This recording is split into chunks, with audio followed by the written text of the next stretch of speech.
Grande-Bretagne, 19 juin 2015. Un criminel défraie la chronique. Emmanuel Kalijai, étudiant en biochimie, est jugé pour le meurtre de sa mère, poignardé de plus de 40 coups de couteau.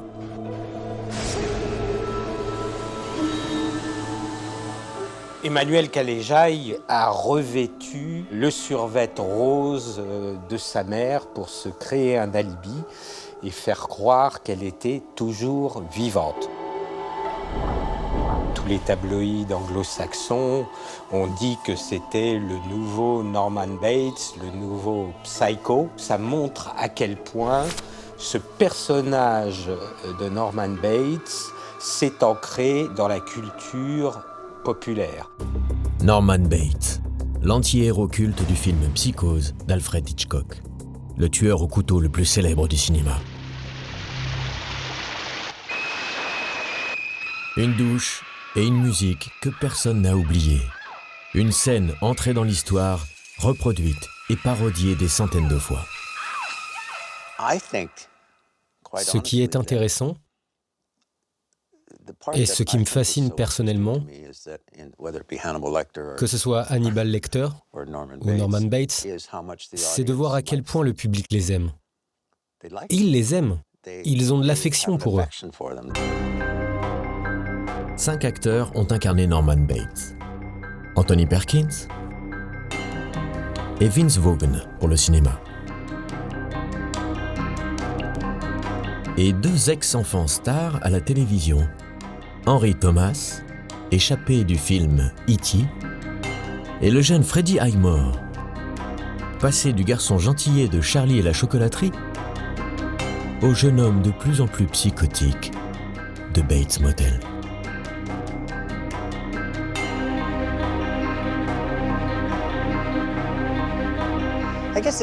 Je pense que c'est avant tout une histoire de famille. Une famille un peu bizarre, mais une famille dont l'histoire ne cesse de nous intéresser et qui reste intemporelle. Les déguisements pour Halloween, aux t-shirts en passant par des rideaux de douche, les indices ne trompent pas. Norman Bates est bien l'un des tueurs en série les plus iconiques de la pop culture, dont le sourire cache encore beaucoup de sombres secrets.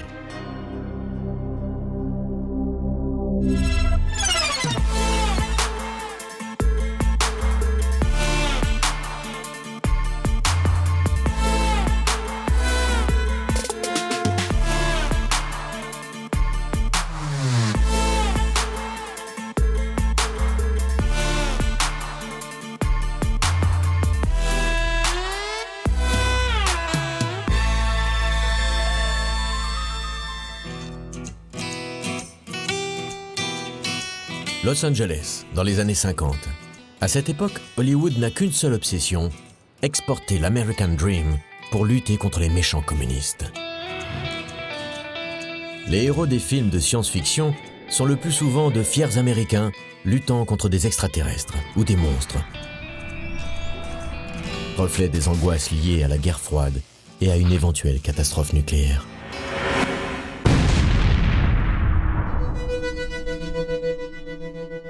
Quand le nouveau film d'Alfred Hitchcock est projeté sur les écrans en 1960, il détonne. Ce n'est ni un film noir, ni un film de SF, et pas vraiment un film d'horreur. Une sorte de thriller psychologique sorti de nulle part. L'Américain Patrick McGilligan est la référence quand il s'agit du maître de l'horreur, Alfred Hitchcock. Psychose est un film qui fait date dans l'histoire. C'est un film référence, car son personnage principal est devenu ensuite un modèle pour les autres scénaristes. Le genre de personnage qui nous devient très vite familier et que le public ne peut jamais oublier.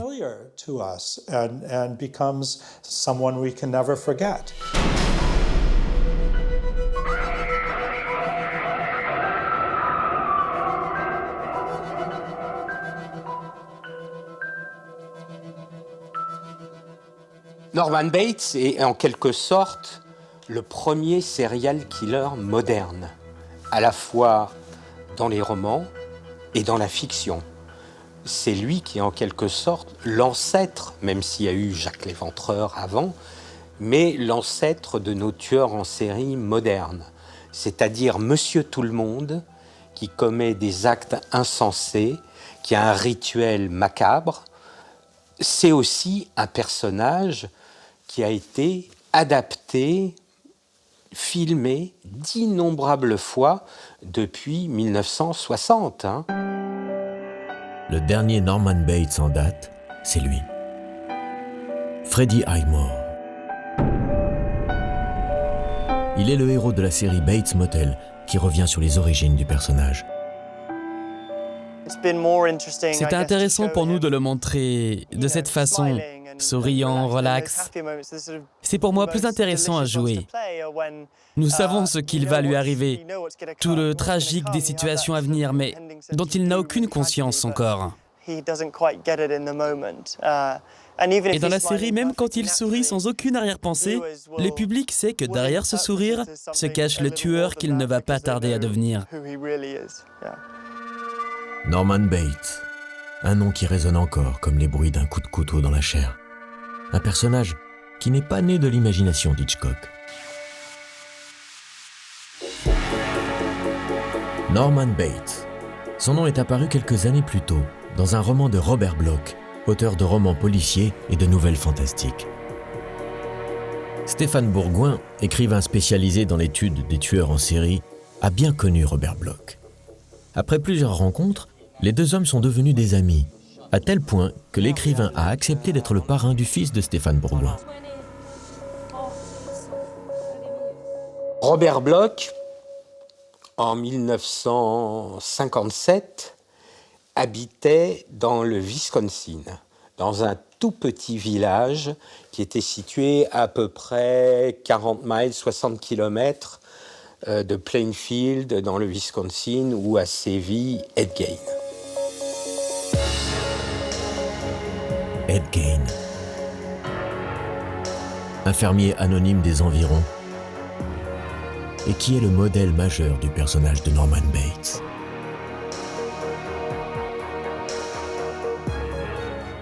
Ed Gein, c'est un homme qui est né en 1906 en Amérique, qui a grandi dans une famille à gros problèmes. Le père était alcoolique, au chômage en permanence, il tapait sur sa femme, la femme se roulait par terre en hurlant et en priant le Seigneur de faire mourir son mari le plus vite possible.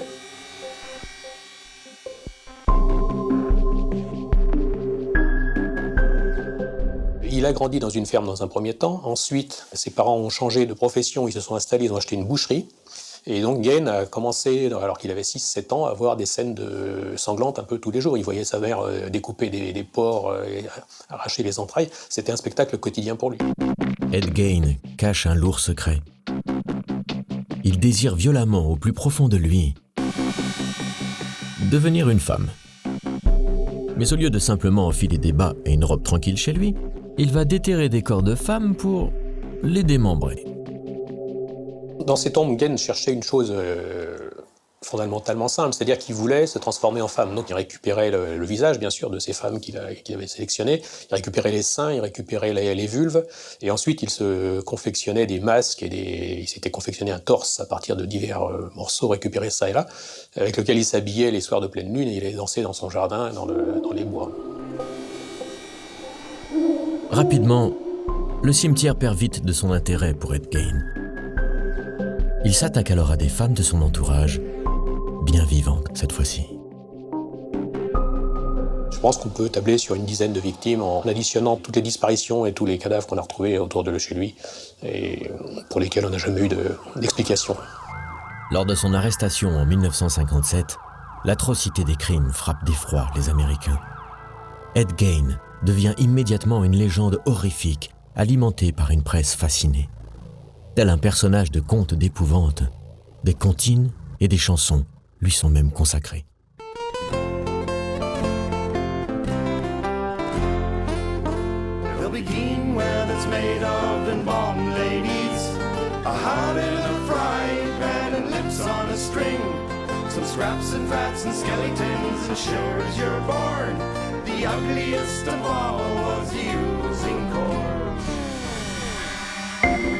Ed Gein, tueur, mais aussi bricoleur, n'hésitait pas à créer des objets du quotidien avec la peau de ses victimes.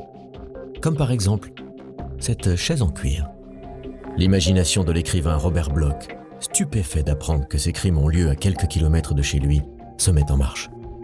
Ce fait divers le marque immédiatement. Et en 7 semaines, sans interruption, il a bouclé le roman Psychose. Sur ces images tirées des archives personnelles de Stéphane Bourgoin, Robert Bloch confie son sentiment sur la fascination des médias américains pour les tueurs en série. I think that the media is culpable to a great extent in its handling of the phenomenon of serial killings. Que les médias sont responsables de l'exploitation du phénomène des tueurs en série. Il y a un tel sensationnalisme autour de ces affaires et trop peu de pudeur médiatique quand il s'agit du comportement et de la biographie de tel ou tel tueur.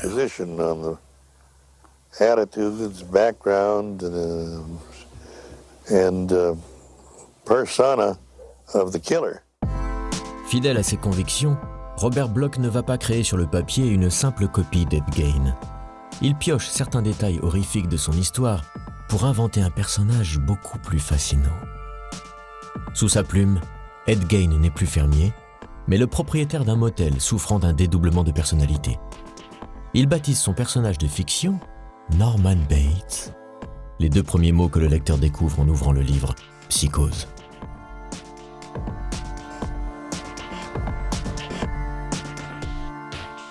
Norman, il m'avait expliqué que ça se rapprochait de normal, donc quelqu'un de normal dans son anormalité.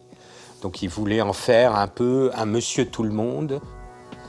Bates, m'a-t-il expliqué une fois, c'était un voisin qu'il détestait dans le village, qui avait un chien ou 2 chiens, je ne sais plus, qui aboyait en permanence et qui le réveillait la nuit.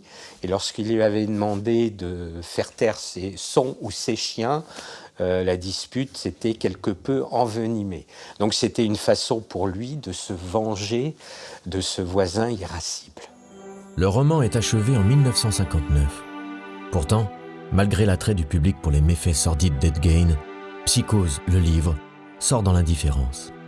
Mais une critique extrêmement favorable paraît dans le New York Times, un journal qu'Alfred Hitchcock lit tous les jours.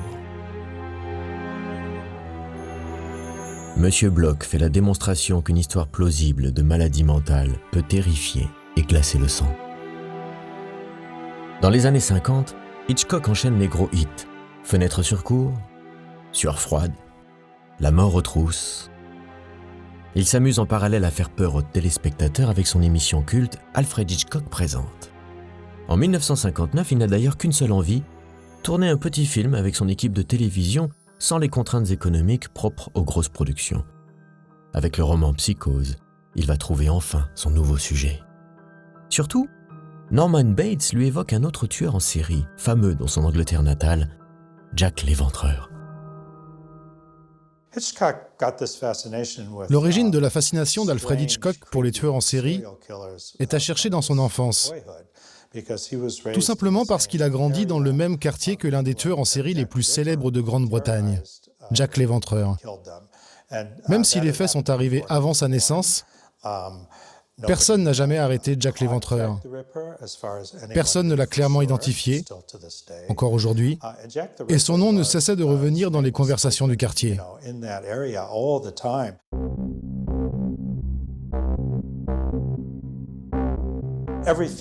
Régulièrement dans sa filmographie, il revient toujours à la figure de Jack l'Éventreur sous une forme ou une autre. Alors quand il a commencé à lire en 1959 le roman de Robert Bloch, Psychose, je suis sûr qu'il s'est dit... Hitchcock achète sur le champ les droits du livre. L'agent de Robert Bloch reçoit une offre de $9 500, tout en ignorant avec qui il est en train de négocier.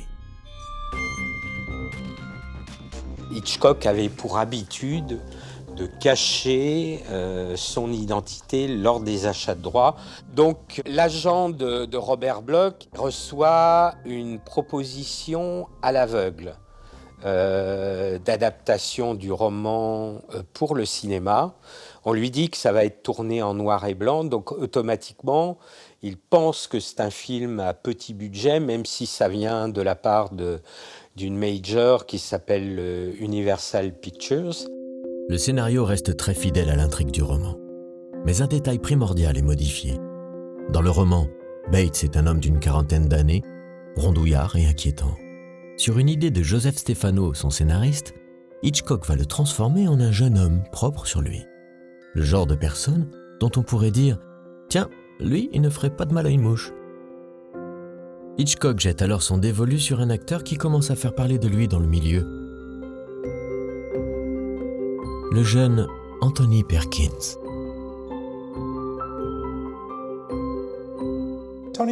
Anthony Perkins n'était pas un inconnu. Je suis sûr qu'Hitchcock l'observait d'un coin de l'œil et pensait à lui pour un futur rôle. Et quand le projet d'adapter Psychose est arrivé, je suis sûr que son entourage et sa première conseillère, sa femme, Alma, ont tout de suite vu en lui l'interprète idéal pour donner vie à Norman Bates à l'écran. Les époux Hitchcock sont intrigués par l'ambiguïté sexuelle qui se dégage d'Anthony Perkins. Une impression troublante qui va servir à merveille le personnage de Norman Bates. À cette époque, la sexualité d'Anthony Perkins était floue. On ne savait pas s'il était gay, bisexuel ou hétéro, ou comment il se définissait lui-même. Et le choisir était un coup de génie d'Hitchcock. Il est, d'une certaine manière, le tueur le plus juste que l'on connaisse. Parce que ceux que l'on représente, ceux que l'on nous raconte, ils sont toujours mis en scène sur un mode exceptionnel. Voilà, ils ont une tête exceptionnelle, une gueule, pourrait même-on dire en langage cinématographique. Ils ont un tempérament exceptionnel. Ils sont hors normes. Ils sont tellement hors normes. Du coup, ils nous épargnent, parce que c'est pas notre norme, justement. Mais lui, voilà, il est tellement nous. On n'a pas fait, me semble-t-il, de tueur plus insignifiant. Ça me fait penser, c'est dans ces reportages, quand on interroge quelqu'un qui s'est révélé être un dangereux terroriste ou un assassin, ou les voisins, est-ce qu'ils avaient vu que « Ah ben non, il était gentil, ah ben oui, il disait bonjour tous les matins ». On a toujours ce retour-là. Pour le premier rôle féminin, Alfred Hitchcock veut la star, Janet Leigh. Elle a tout pour plaire au cinéaste. Blonde, beauté froide, fantasmatique. Sur ce film, il veut repousser les limites du politiquement correct de l'époque. C'est une chose qui a attiré beaucoup de spectateurs, c'est qu'on voyait Janet Leigh en soutien-gorge sur l'affiche du film, ce qui se faisait jamais. On la voyait d'ailleurs 2 fois en soutien-gorge pendant le film. Ensuite, il a montré une chasse d'eau qu'on utilisait dans le film, ça se faisait pas non plus, c'était quelque chose qui n'existait pas.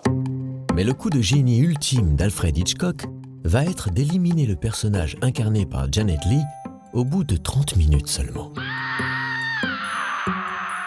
On a d'abord Marion Crane, qui se sauve avec l'argent volé. On prend fait et cause pour elle, on la suit, on espère qu'elle va s'en sortir, et hop, elle se fait assassiner au bout de 20 ou 30 minutes de film. Bon. Oui, les spectateurs sont complètement stupéfaits, parce qu'on a pour habitude de s'identifier au personnage principal qui est présent à l'écran pendant 20-25 minutes. Et tout d'un coup, l'héroïne disparaît. Elle est assassinée de manière ultra-violente. Et ce qu'on pensait être le ressort dramatique du film, c'est-à-dire le vol de cet argent, disparaît totalement.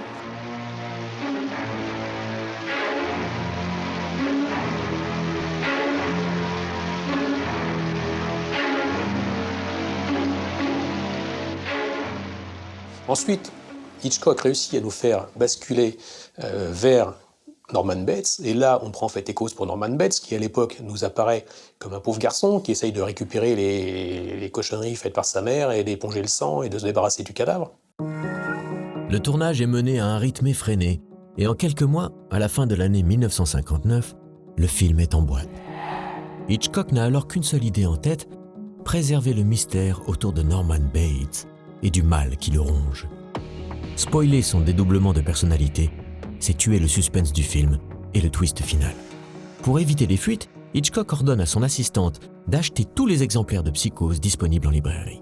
Et pour faire perdurer le mystère, il va s'inspirer de son alter ego français, Henri-Georges Clouzot. Quand Clouzot a sorti son film Les Diaboliques en 1955, Hitchcock s'est dit « c'est pas mal ». Lors de la sortie des Diaboliques, sur les affiches, Clouzot avait directement sommé ses spectateurs de garder le secret autour de l'intrigue.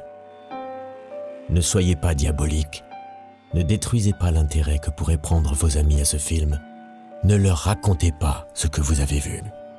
Merci pour eux. Pour la sortie de Psychose, impressionné, Hitchcock va faire exactement la même chose. Cela vous permettra de mieux goûter Psychose et surtout, lorsque vous aurez vu le film, n'en révélez pas la fin, nous n'en avons pas d'autre. Clouzot inspirait le travail d'Hitchcock, et inversement. Surfroide et Diabolique sont tirés de l'œuvre du même écrivain français, Boileau-Narcejac.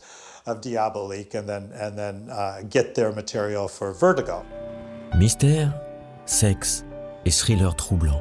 Tous les ingrédients sont là pour faire de Norman Bates l'icône du crime qu'il est devenu. Et ça, dès la sortie du film. Ils ont demandé à tous les critiques de cinéma de leur envoyer leurs critiques avant parution dans les médias. Et il y a véritablement un blackout sur Norman Bates et sa mère. Donc il y a une attente absolument extraordinaire. Dès les premières séances, il y a des queues gigantesques. Quand Psychose est sorti en 1960, cela a été un coup de tonnerre dans le paysage cinématographique de l'époque. Tout de suite, ça a été un énorme succès. Tout le monde parlait de la controverse, discutait du film. Les journaux, la télé. Certains condamnaient le film, demandaient à Alfred Hitchcock des explications. D'autres criaient au génie. D'autres trouvaient ça immoral. Il y a eu un avant et un après Psychose. Et ceci en grande partie grâce ou à cause de son personnage principal, Norman Bates.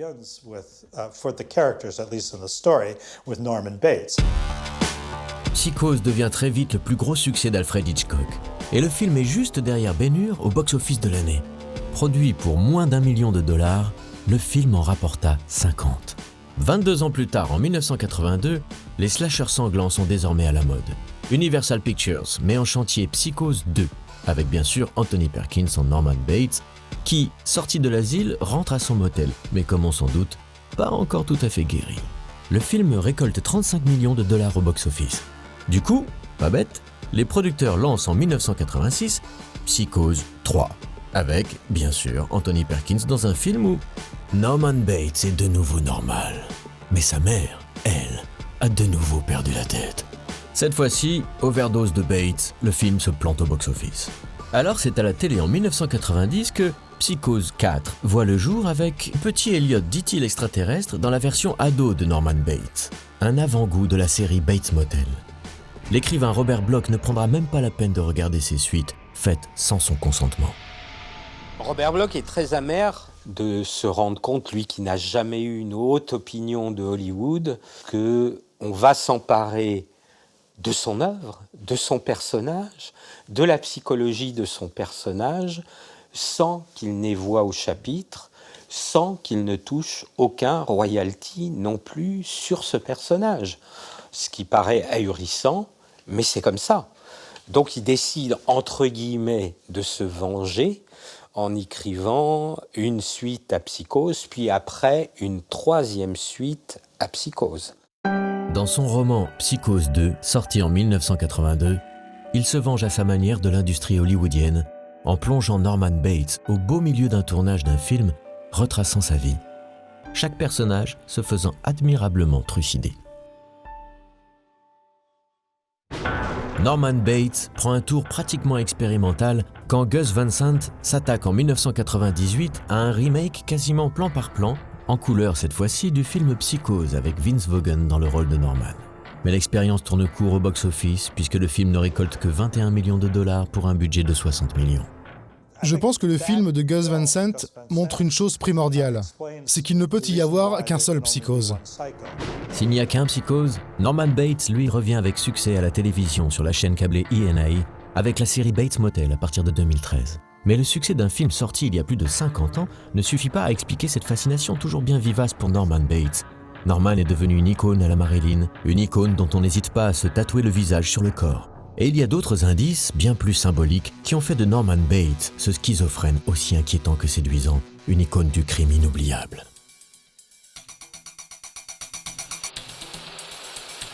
Norman Bates est indissociable de son motel, véritable deuxième personnage du film Psychose qui participe de la légende de son héros psychopathe.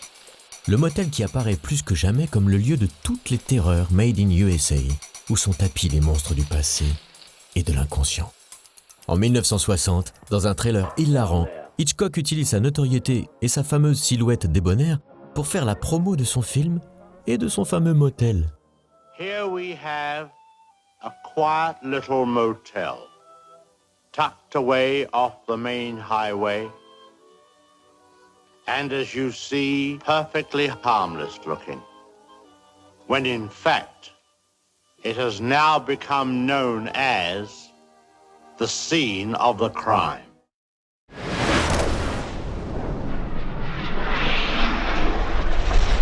Vancouver de nos jours. Sa ville, sa mer, ses montagnes et sa météo parfois schizophrène, passant du beau soleil glaçant d'hiver à ce que les Canadiens appellent le West Fog. Traduisez, le brouillard de la côte ouest. C'est ici que se tourne la série qui a modernisé le personnage de Norman Bates. Les producteurs du show télé ont bien compris la place prépondérante du motel dans l'imaginaire qui entoure leur héros, en nommant carrément la série Bates Motel. La maison des Bates, le motel, tout rappelle le film mythique d'Alfred Hitchcock. Aujourd'hui, la météo locale est le reflet parfait de l'esprit torturé de Norman. Oui, il fait froid. Ce n'est pas vraiment une chose à dire à la caméra, mais ils aiment bien filmer l'hiver à Vancouver. Cela donne à l'ensemble une atmosphère lugubre propice à la tragédie, avec un ciel lourd qui vous met direct dans l'ambiance de la série. La série se concentre sur l'adolescence de Norman Bates. Sa mère Norma est belle et bien vivante. Et ce préquel perturbant à Psychose prend place à notre époque.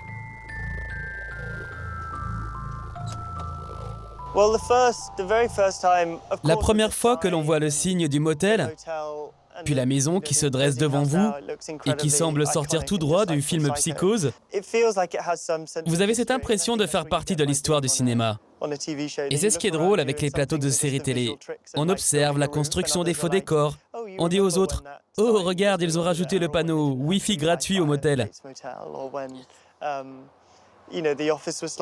Et quand on tourne les intérieurs en studio, on se sent un peu comme à la maison. Et on se rappelle de toutes les scènes qui ont eu lieu depuis le début de la série.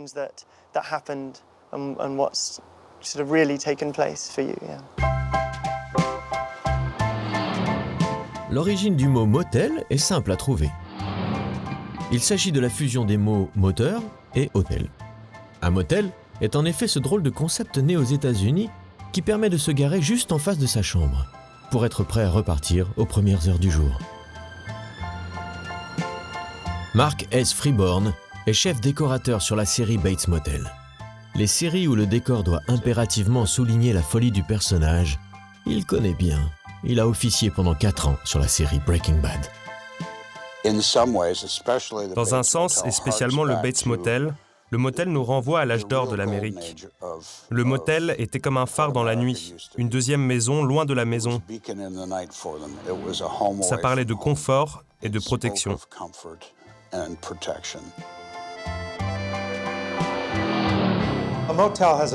Le motel a une place particulière dans la mythologie américaine, parce que l'Amérique est un vaste continent, et l'idée du rêve américain est de pouvoir aller où l'on veut, à n'importe quel moment, et en totale liberté.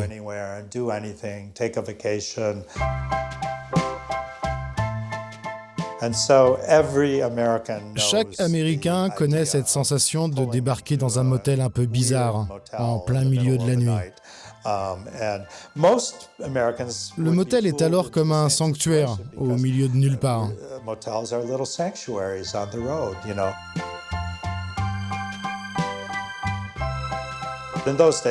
Et ce que l'on trouve sur son chemin, ce sont toujours ces petits motels pas chers, pour y loger sa petite famille pour une nuit ou deux sur la route des vacances. Les choses ont commencé à changer à partir des années 50, et on en est toujours là. Ces vieux motels abandonnés fascinent toujours les touristes. Et pour tout vous dire, ça me fascine aussi. Au fur et à mesure des années, les motels ont très vite perdu de leur splendeur. Pas chers et pratiques pour garder l'anonymat, ils deviennent très vite le refuge idéal des hors-la-loi. Dans les années 50, le FBI recense tous les motels du pays pour surveiller de près ses concitoyens susceptibles de leur poser des problèmes. Ce sont des lieux hors tout lieu. Et dans ces lieux-là d'à côté, justement, c'est les règles qui sont transgressées, c'est du possible aussi qui peut nous arriver, dans le meilleur, mais aussi dans le pire. C'est aussi des lieux qu'on assimile à quelque chose du hors-la-loi, au sens de la transgression, au sens de l'illégitimité. C'est les lieux de rencontres aussi sexuelles. Voilà, c'est pas son mari, c'est pas sa femme que l'on retrouve dans un motel. Associer la folie meurtrière de Norman Bates à son motel, si reconnaissable et si intimement lié à la mythologie américaine, voilà l'un des coups de génie de ses créateurs. Le motel, c'est un lieu de passage. On y reste une nuit, si on a la chance de survivre, surtout au Bates Motel. Et dans ce motel se situe la plus célèbre scène de crime de l'histoire du cinéma. Un crime 1000 fois imité, mais jamais égalé, qui colle à la peau de l'icône Norman Bates. Le lieu du crime ? The bathroom.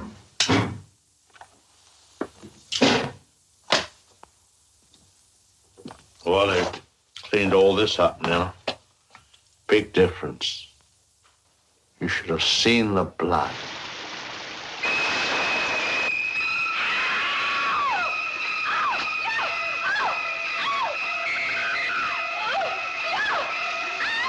Ces plans rapidement enchaînés ont nécessité 7 jours de travail sur un tournage de 3 semaines, plus de 70 prises et plus de $60 000. Un travail colossal pour 45 secondes de film qui montre l'importance fondamentale de cette scène aux yeux de Hitchcock. Le spectateur, dans la position du voyeur qui va vicieusement mater cette femme nue se faire assassiner sous sa douche, devient par le biais de la caméra son meurtrier et son bourreau.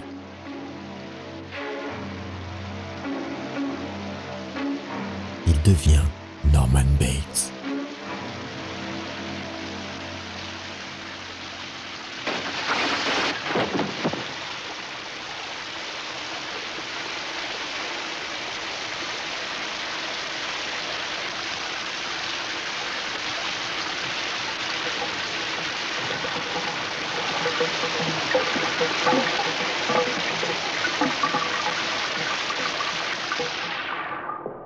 Je ne dirais pas que Hitchcock est pervers, je dirais qu'il est très malin, qu'il nous met dans une position extrêmement inconfortable, effectivement.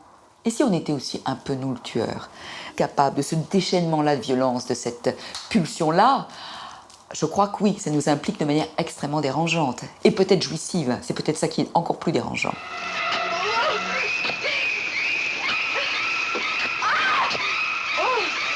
On est vraiment dans une espèce de pénétration au sens le plus intense du terme. Là. Ça martèle, voilà, c'est vraiment les coups de boutoir là, mais au sens le plus cruel, le plus abouti du terme. On n'est plus dans la petite mort là, on est dans la mort concrète. Voilà, ça pénètre, ça insiste, le sang gicle. Ça peut être aussi une métaphore d'autres choses qui giclent, de très sexuel pour le coup. Mais voilà, on peut s'en faire un film. Et peut-être qu'on l'imagine plus qu'on ne la voit. Je pense que c'est la grande force de cette scène. On ne voit pas grand-chose, en fait. La séquence de la douche est assez stupéfiante de par son montage. À cette époque-là, c'est quand même relativement rare d'avoir un montage aussi saccadé. aussi strident. Et cette brutalité du montage nous fait penser que la séquence est beaucoup plus violente qu'elle ne l'est en réalité. Donc c'est quelque chose qui nous heurte en pleine gueule, il n'y a pas d'autre mot. Avec cette scène, Alfred Hitchcock se joue de la censure cinématographique imposée par le très sévère Code Hays, garant des valeurs de l'Amérique puritaine jusque dans les années 60. Les censeurs ont commencé à parler de cette scène. Et Hitchcock les a rassurés. « Oh, vous ne verrez rien du tout. Aucune nudité. » Et aujourd'hui, tout le monde continue de décortiquer cette séquence. Tout le monde étudie comment Hitchcock l'a filmé, comment il l'a monté et réalisé. On a l'impression de voir des seins, alors qu'en fait, on ne voit rien du tout. On entend, on voit le rideau qui bouge, mais à chaque fois qu'il y a un coup de couteau qui descend, on change de plan et on a l'impression d'avoir vu le coup de couteau, alors qu'en fait, on n'a rien vu du tout. On ne voit que le sang à la fin qui coule dans la baignoire et c'est tout. Et le noir et blanc a été bien utile à ce moment-là parce que ça a permis d'utiliser du chocolat fondu, en l'occurrence, pour donner la consistance du sang, mais ça n'avait pas la couleur du sang, évidemment. Mais le plus surprenant dans cette scène, finalement, est que ce n'est pas l'interprète de Norman Bates, Anthony Perkins, qui tient le couteau. Le comédien retenu à New York sur une pièce de théâtre fut remplacé par sa doublure lumière. À la fin de sa vie, l'acteur déclarera « C'est plutôt étrange finalement d'avoir été identifié toute sa vie durant à cette séquence, sachant que c'était ma doublure à l'écran. » Aujourd'hui encore, la scène est toujours régulièrement parodiée. Comme dans ce remake fidèle en version Lego.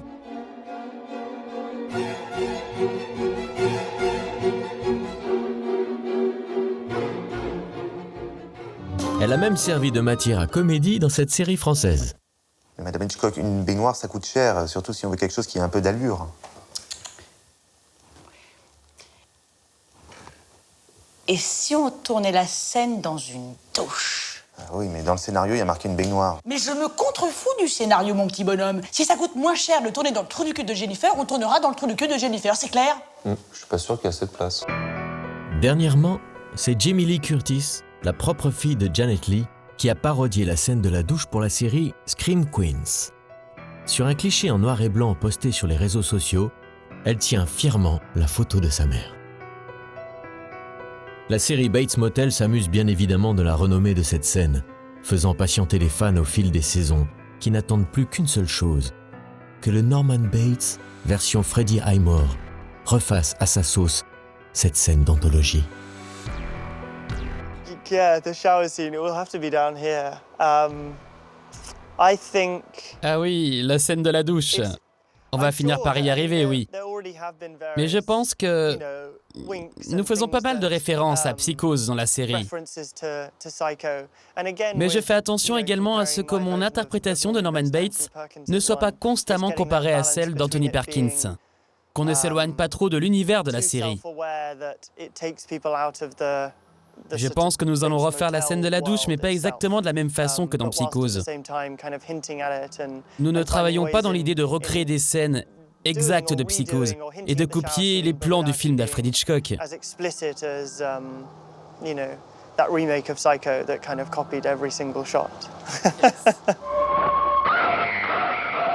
Une scène de crime célèbre dans un décor tout aussi culte, voilà les éléments qui ont fait de Norman Bates une véritable icône qui a totalement imprégné la culture pop.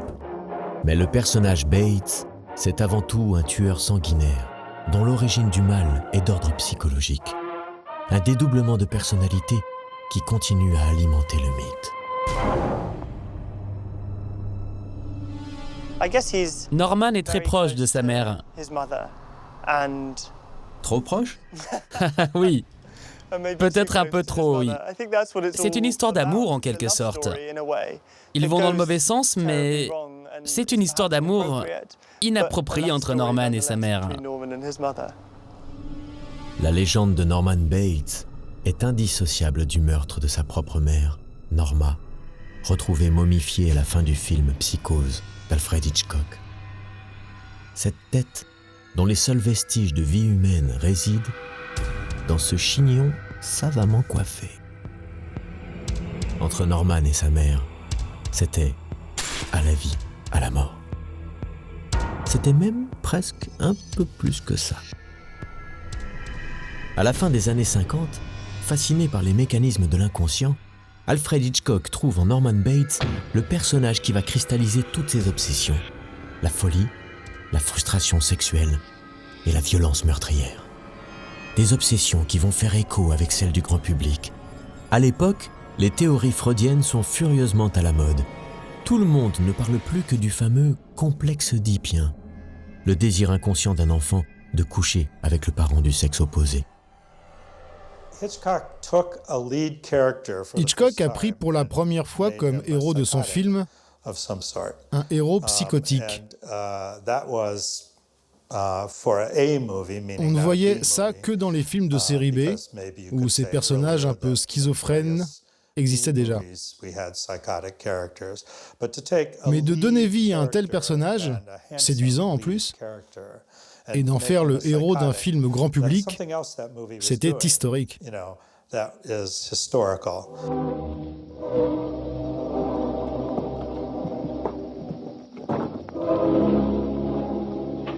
This young man, you had to feel sorry for him. After all, being dominated by an almost maniacal woman was enough to drive anyone to the extreme of, well, let's go in. Si la relation détraquée de Norman Bates et de sa mère ne sont qu'un des éléments du film Psychose, la série Bates Motel a choisi, elle, d'en faire son sujet principal. Oui, bien sûr, il y a quelque chose de freudien dans cette relation complexe. Mais en même temps, cette relation est double et va au-delà de l'amour de Norman pour sa mère. Et c'est ce qui est intéressant dans la série, c'est qu'ils sont dépendants l'un de l'autre. Il y a des barrières morales et sexuelles qui sont presque franchies. Dans la tête de Norman, en tout cas.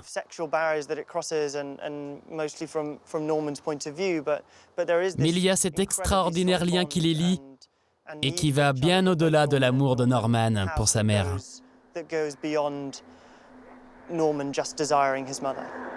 Norma et Norman, un duo toxique où la frustration et la promiscuité sexuelle vont plonger peu à peu le jeune Norman vers la folie.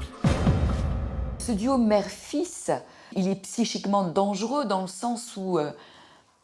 Enfin déjà c'est dangereux pour tout jeune homme qui devient complètement le but ultime de sa mère. La seule raison de vivre, sa passion. Et là pour le coup le terme castratrice prend tout son sens. Je l'imagine, voilà, elle a tout coupé chez lui. Elle a tout coupé, toute velléité d'indépendance, de plaisir, de désir. Donc, et le désir, ça porte ailleurs. Ça amène à regarder ce qui se passe autour de soi, d'aller regarder d'autres personnes que maman. Là, il me semble, en tout cas, ce que j'imagine de ce duo-là, c'est que elle a tout empêché, elle a tout fermé.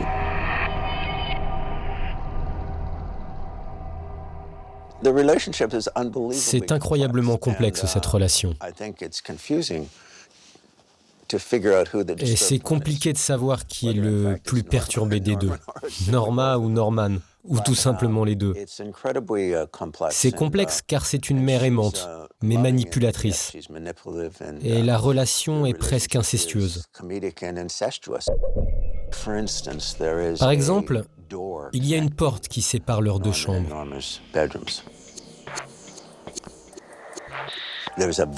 Mais on peut apercevoir une grille de ventilation entre les deux. Donc si vous faites du bruit au lit, on peut tout entendre par cette grille. C'est plutôt perturbant. Dans le film Psychose, le spectateur ne comprend qu'à la fin que Norman Bates a fini par tuer sa mère. Mais pétri de culpabilité, il l'empaille pour se donner l'illusion de sa présence. Cette tête empaillée, monstrueuse, que l'on peut encore observer au musée de la Cinémathèque à Paris, est à l'image de ces animaux figés dans le temps que l'on peut voir dans chacune des pièces de la maison des Bates. La taxidermie, un autre symbole dont la série Bates Motel s'est emparée.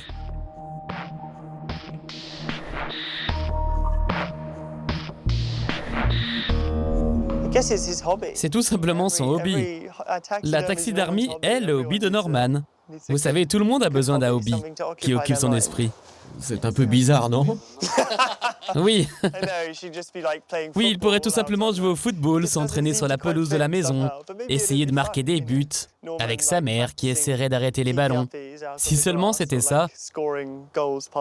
Mais ce n'est pas le cas, alors il a choisi la taxidermie.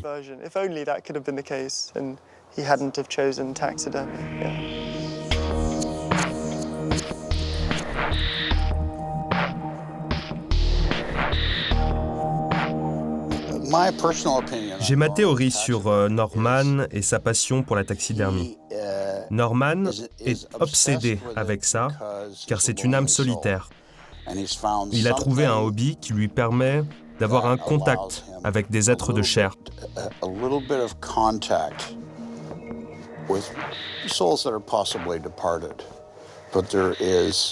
Vous savez, il y a des gens qui sont plus à l'aise en compagnie de créatures mortes que vivantes.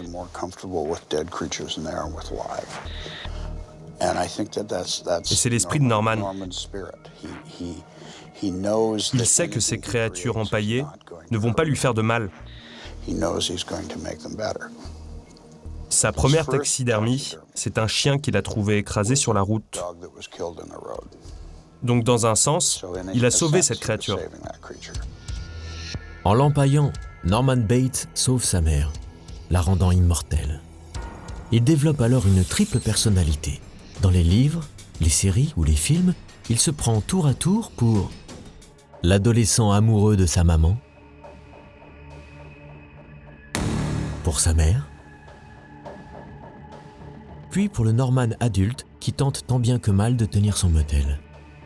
La facette la plus normale de sa personnalité.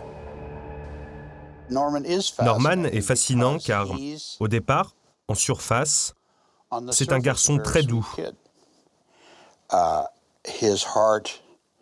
Il a un cœur aimant. Il veut avoir une vie accomplie, une vie meilleure que celle de ses parents. Mais il ne peut pas. Quelque chose est cassé en lui.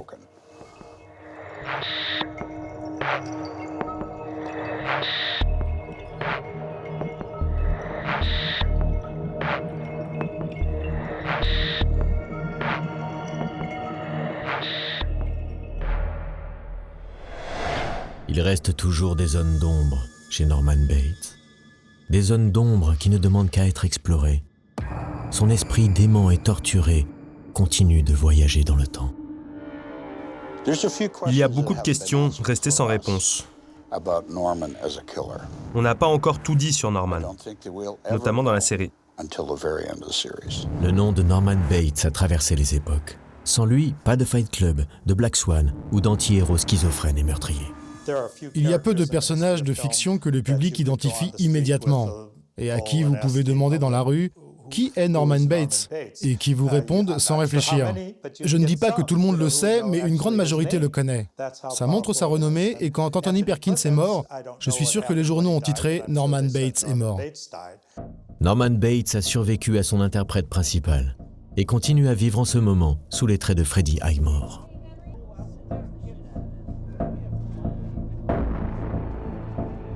Je vieillis en même temps que Norman. J'espère juste ne pas finir comme lui. Le sourire de Norman Bates reste légendaire. Et il est à parier qu'il n'a pas encore tout à fait dit son dernier mot.